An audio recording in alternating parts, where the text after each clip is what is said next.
Hello everyone, today we'll talk about how to fix or how to solve the problem of Poppo Live.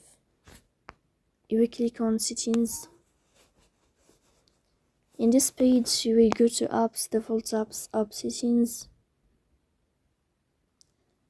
On above you will search about Poppo Live and you will click here. Then in this page you will go to first stop and you will click OK.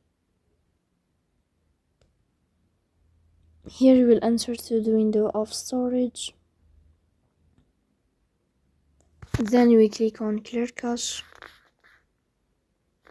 But pay attention, don't click clear data because that can delete your account. Here you can turn on your airplane mode and you can turn off your airplane mode again. So please don't forget to support us by like and subscribe. See you next time.